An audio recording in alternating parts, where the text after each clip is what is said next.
So, Stu, how excited are you that the animal made famous by Game of Thrones that went extinct 13,000 years ago is among us now? You know, they said Trump was the greatest comeback story.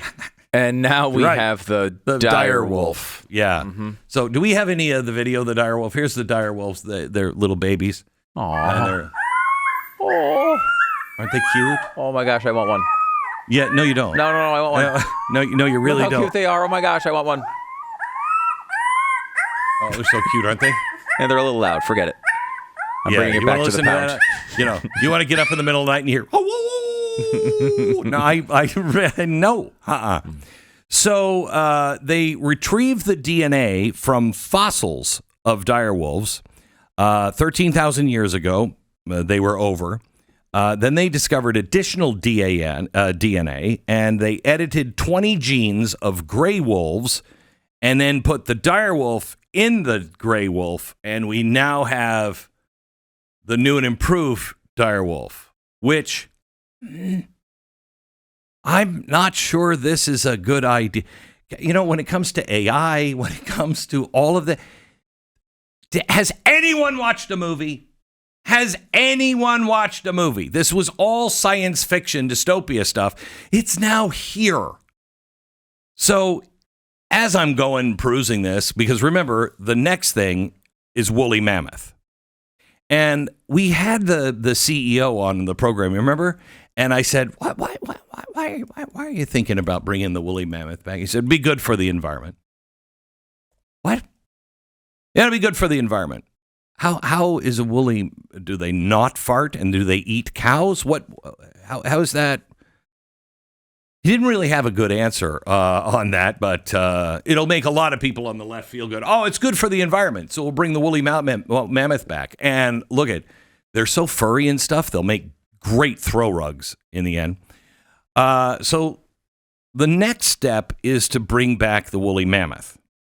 Okay, again, you know, if you believe in Darwin, you believe in survival of the fittest. There's a reason these animals went extinct. One of the reasons, I think, for like these large, dangerous animals is so we could live. You know, there was a lot of, oh my God, going on. You know what I mean? I just want to make that clear. Maybe we've forgotten about that, but that's what those animals were doing to humans. But we'll put them on a special island, and then we'll be fine. A lot of people don't know that I'm a painter, and I gave up painting because of demoralizing pain in my hands. I was losing hope. If pain keeps you from really living, I urge you to do what I did. Try Relief Factor. Relief Factor is a 100% drug-free supplement. Developed by doctors, it's safe to take every day, and it has helped me and so many others. You can try their 3-week quick start right now, $19.95 at relieffactor.com.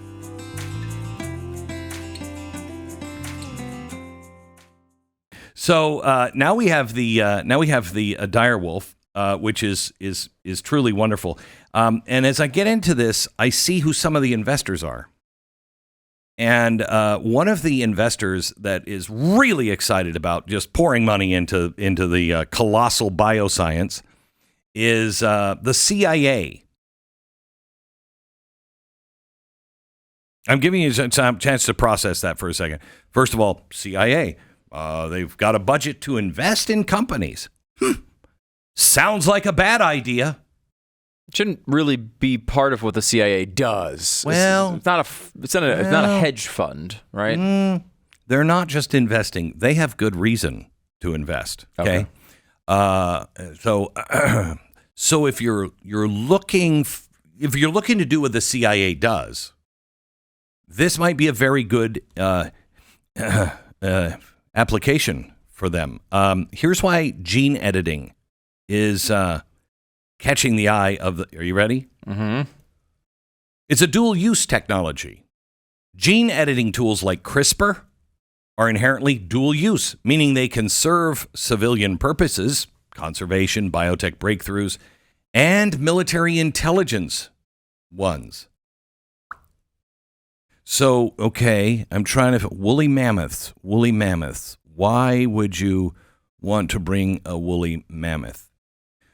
Well, one of them is they believe that they could CRISPR their way into bioengineering resilient organisms, like spy drones that are animals.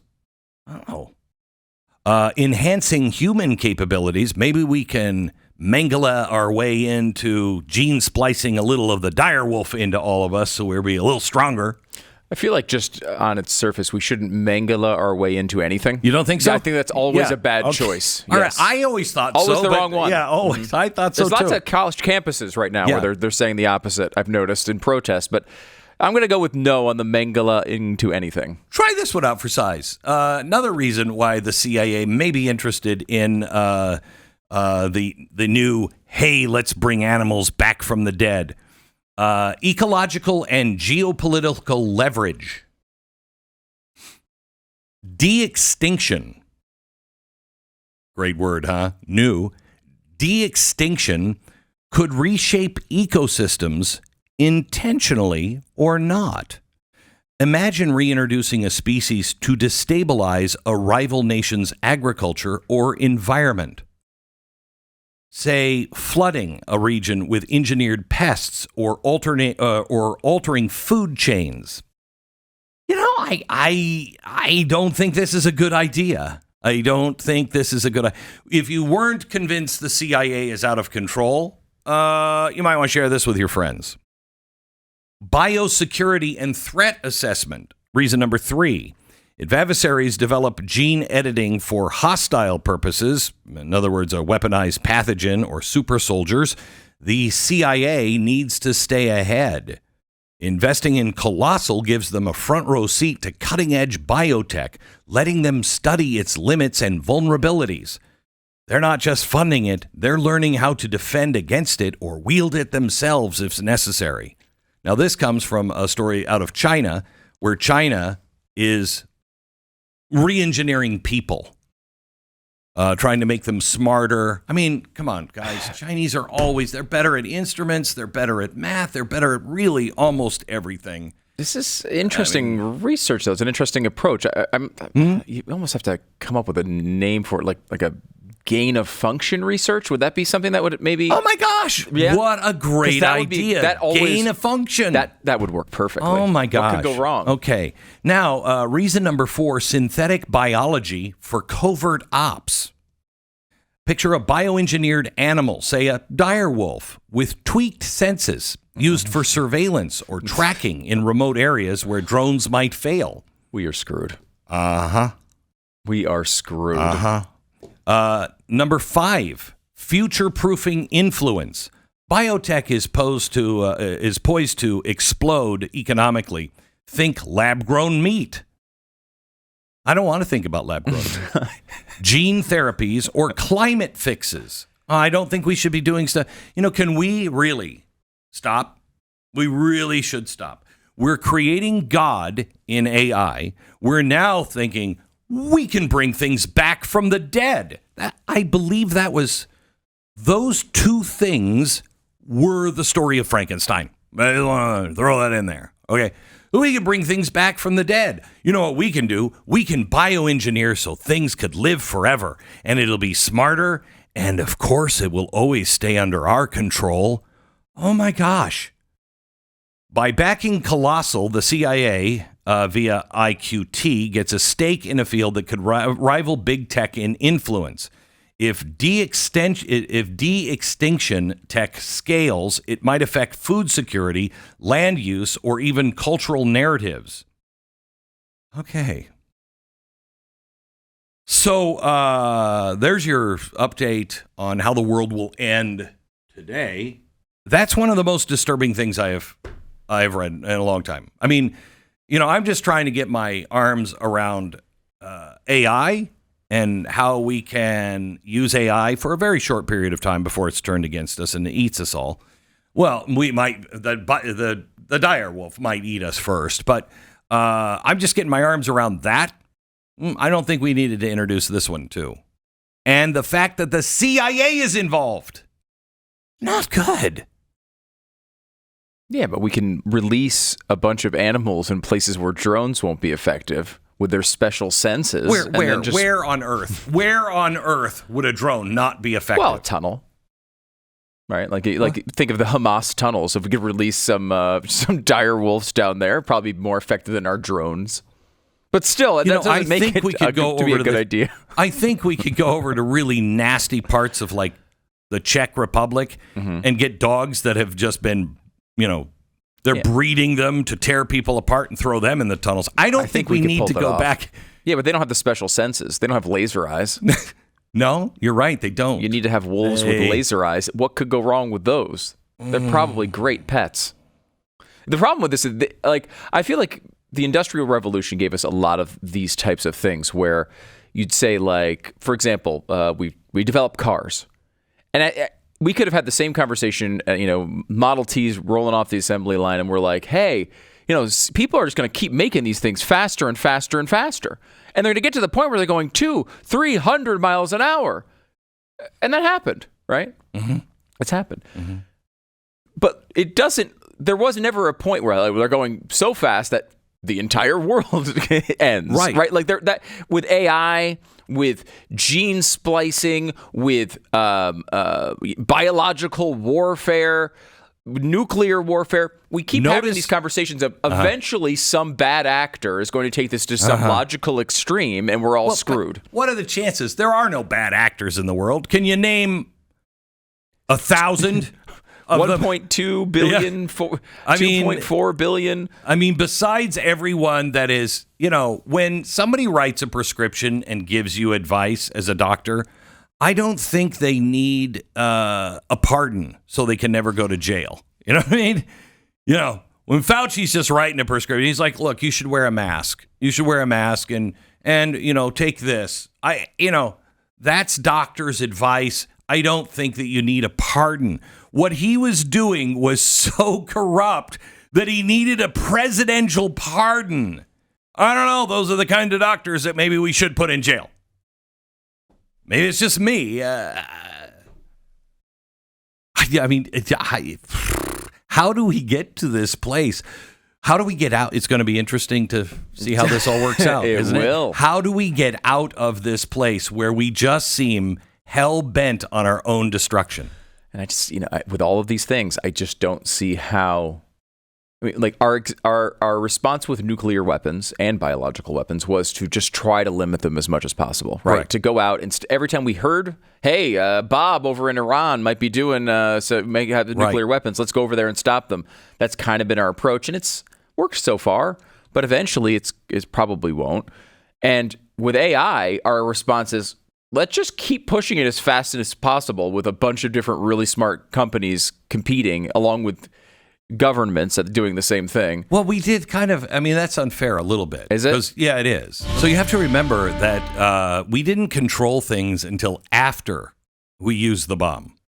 Everyone was rushing towards it, and we didn't know. I mean, there were, 10% of scientists that said, if we do this, it could cause a chain reaction that could set the entire world on fire. I remember that from the documentary Oppenheimer. Okay. All right.